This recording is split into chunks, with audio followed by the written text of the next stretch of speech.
ኣብ ዲሞክራሲያዊት ሪፐብሊክ ኮንጎ ብቁልጡፍ ዝላባዕ ዘሎ ሕማም ኢቦላ ኣዝዩ ዘሰክፍ ኩነታት ፈጢሩ ከም ዘሎ ይግለጽ። ኣብ ዘለወሉ ግዜ ኣብ ጎረቤት ሃገራት እውን ስግኣት ፈጢሩ ከም ዘሎ እዩ ዝፍለጥ። ሓላፊ ውድብ ጥዕና ዓለም ዶክተር ቴድሮስ ኣድሓኖም እውን ናብ ምብራቃዊ ኮንጎ እትርከብ ግዛኣት ኡቲሬ ብምብጻሕ ዝግበሩ ዘለዉ ጻዕርታት ምዕጋት እቲ ቫይረስ ብኣካል ዝረኣየ ኮይኑ ንለበዳ እቲ ሕማም ንምክልኻል ድማ ጻዕርታት ይግበር ከም ዘሎ እዩ ተዛሪቦ። ማሕበር ሓካይም ብዘይዶብ ድማ ኣዝዩ ዘሰክፍ ኩነታት ተፈጢሩ ኣሎ ክብልን ከሎ ምክትል ዳይሬክተር እቲ ትካል ዝኾነ ኣላን ጎንዛለስ ከዓ ክንድዚ ዝኣክል ሕሙማት ኢቦላ ተረኣዩ ኣይፈልጥን ድሕሪ ምባል ቅድሚ ሕጂ ብለበዳ ኢቦላ ክንድዚ ዝኣክል ሕሙማት ተመዝጊቡ ኣይፈልጥን እዩ። ኣብ ባይታ ዘለዎ ሓካይም ድማ ክሳብ ሕጂ ነቲ ቁልጡፍ ዝርግሐ እቲ ለበዳ ንምዕጋት ይቃለስዮም ዘለዉ ኢልዩ። እቲ ዘሎ ክውንነት ሓቀኛ ዝርግሐን ሓይልን ናይ ዘለበዳ ዝፈልጥ የለን። መዓልታዊ ሓደሽቲ ጥርጡራት ሕሙማት ይርከቡ ኣለዉ፣ ገና ኣማኢት ቅምሶታት ኣይተመርመሩን ብምባል ጻዕርታት ምዕጋትን መብጻሕ ሰብኣዊ ሓገዝን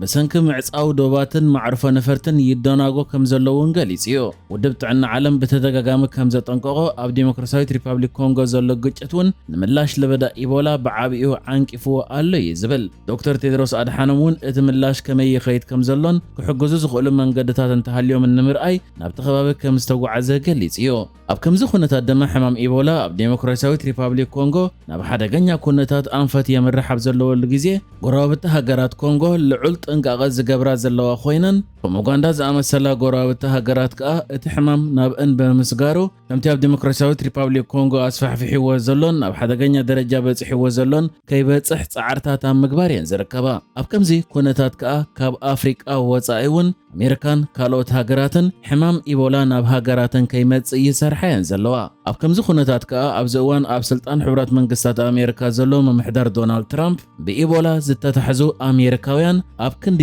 ኣብ ኣሜሪካ መጺኦም ዝሕከሙ እቲ ሕማም ናብ ኣሜሪካ ሒዞሞ ከይመጹ ካብ ዘሎ ስግኣት ኣሜሪካውያን ኣብ ኣፍሪቃ ዝሕከሙሉን ዝውሸቡሉን ማእከል ክናደ ይጸኒሑ። ኣብ ርእሲ እዚ ከዓ ኣሜሪካ ዜጋታታ ዘይኮኑ ካብ ዲሞክራሲያዊት ሪፐብሊክ ኮንጎ፣ ኡጋንዳ ወይ ደቡብ ሱዳን ዘለዉ ዜጋታት ናብ ሃገራ ከይኣትዉ ድሕሪ ምእጋዳ ብኢቦላ ዝተለኽፉ ዜጋታታ ድማ እትውሽበሉ ማእከል ኣብ ኬንያ ክትገብር እያ ምስ ኬንያ ተሰማሚዓ። እቲ ሕማም ናብ ግዝኣታ ከይኣቱ ስጉምታት ትወስድ ዘላ ኣሜሪካ ከዓ ንኢቦላ ዝተቓልዑ ዜጋታታ ኣብ ኬንያ ኣብ ሓንቲ ላይኪፒያ እትበሃል ወተሃደራዊ ማእከል ዘለዋ ከተማ መወሸብን መሐከምን ክትከፍት እያ ተሰማሚዓ። እቲ ማእከል ብሚኒስትሪ ጥዕናን ሰብኣዊ ኣገልግሎትን ኣሜሪካን ክፍሊ ህዝባዊ ጥዕና ኣሜሪካን እዩ ክመሓደር። ይኹን እምበር እዚ ኣብ ልዕሊ ኬንያውያን ሓያል ቁጥዐዩ ኣስዒቡ ዘሎ። ኬንያውያን መንግስቶም ነቲ ውዕል ምፍጻሙ ኣብ ልዕሊኦም ሓልዮት ዘርኢ ምዃኑ ዘርኢ ብምባል ኣሜሪካ ዝሓመሙ ዜጋታታ ናብ ሃገራ ወሲዳ ኣብ ክንዲ ትሕክሞም ናብ መሬቶም ኣምፂኣ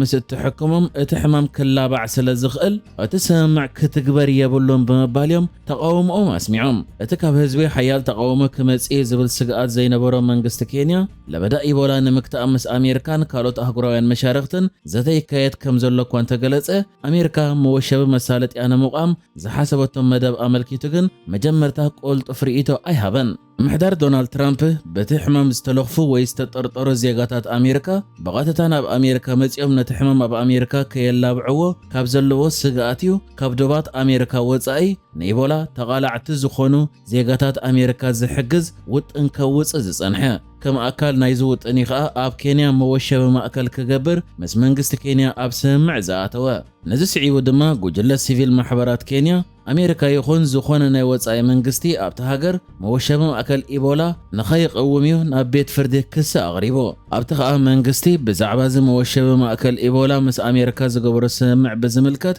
ዝርዝር ሓበሬታ ንህዝቢ ንቓልዕ ክገብር እውን ሕቶ ቀሪብ እዩ። ነዚ ስዒቡ ድማ ላዕለዋይ ቤት ፍርዲ ኬንያ እቲ ኣሜሪካ ከተኽሎ እትሓስብ ዘላ መወሸቢ ማእከል ኢቦላ ንግዚኡ ደው ክብል ውሳነ የሕሊፉ። ነቲ ክሲ ሰሚዓ ውሳነ ዝሃበት ዳኛ ፓትሪስያ ኒያንድ ድማ ህጹጽነት ናይቲ ጉዳይ ክትኣመንን ከላ ምስ ምምስራትን ኣሰራርሓን እቲ ማእከል ዝተኣሳሰር ዝኾነ ይኹን መደባት ክሳብ ተወሳኺ መስርሕ ፍርዲ ዝወሃብ ደው ኣቢለዮ ኣለኹ እያ ኢላ። ይኹን እምበር እዚ ጉዳይ ኣብ እዛን ህዝቢ ኬንያ ምስ በጽሐ ልዑል ቁጥዐ ዝፈጠረ ኮይኑ ኣብታ ወተሃደራዊ መደበር ዘለዋ ኣሜሪካ መወሸቢ ማእከል ኣብቲ ወተሃደራዊ መደበር ክትተኽለላ ሓሲባ ዝነበረት ናንዩክ እትበሃል ንእሽተይ ዓዲ ድማ ህዝቢ ናብ ጎደና ወፂኡ ምስ ኣባላት ፀጥታ ኬንያ ክራጸም እንከሎ ኣብ ጽርግያታት ድማ ጎማታት ከቃጽልን ተቃውሞ ክገልጽን ተራእዩ። ኣብ ከምዚ ኩነታት ከዓ ክልተ መንእሰያት ህይወቶም ስኢኖም እዮም መንግስቲ ኬንያ ከዓ ብዛዕባ እዚ ኣብ ዝተቃወሞ ኣጋጢሙ ዘሎ ሞት ክልተ መንእሰያት ኣመልኪቱ ዝሃቦም መግለፂ የለን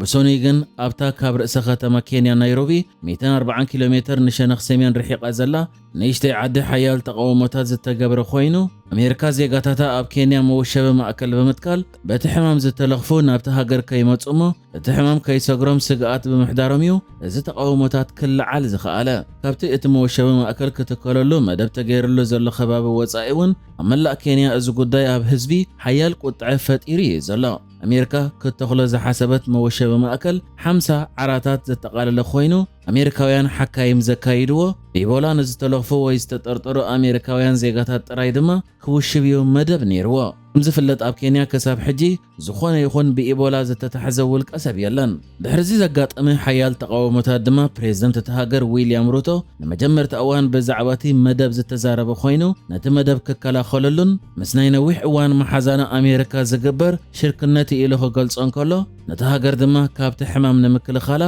ዘሎ ኩሉ ዓቕሙታት ተዋፊሩ ምህላው የገሊጹ ዊልያም ሩቶ ኣብ መግለጺኡ ምሕዳር ዶናልድ ትራምፕ ካብ ኬንያ ሓገዝ ከም ዝሓተተን እቲ ሓገዝ ከዓ ናይ ኣሜሪካ መወሸቢ ማእከል ኣብ ኬንያ ንኽግበርን ብኢቦላ ዝተጠርጠሩ ወይ ዝሓመሙ ኣሜሪካውያን ድማ ኣብቲ መወሸቢ ማእከል ክንክን ክግበረሎም ዝብል ከም ዝኾነ ክገልጽ እንከሎ ትራምፕ ኣብ ላይኪፒያ ዝርከብ መደበር ሓይሊ ኣየር ኣብኡ መወሸቢ ማእከል ንኽትከል ሕቶ ምስ ኣቕረበ ድማ ኣነ ተቐቢለየ ብምባል ምስ ሓንቲ 34 ዓመታት ኣብ ጎንና ዝኾነት መሓዛ ሃገርና ስምዕ ፈጺምና ዝበለ ንሱ ወሲኹ ኬንያውያን ነቲ ጉዳይ ብዓይኒ ፖለቲካ ከይጥምትዎን ፖለቲከኛታት ከዓ ካብ ኣጓሃሃሪ ዝኾነ ቃላት ክቁጠቡን ጻውዒት ኣቕሪቦ እቲ ንሱ ዝመርሖ ዘሎ መንግስቲ ድማ ሓላፍነት ዘለዎ መንግስቲ ከም ዝኾነን እንታይ ይገብር ከም ዘሎ ጽቡቕ ገይሩ ከም ዝፈልጥን ብምግላጽዩ ኬንያ እቲ ሕማም ናብ ሃገራ ከይኣቱ ኩሉ ዓቕምታታ ኣዋፊራ ምህላዋ ተዛሪቦ ወላ እውን ብናይ ሲቪል ማሕበራት ናብ ላዕለዋይ ቤት ፍርዲ ድሕሪ ዝቐረበ ክሲ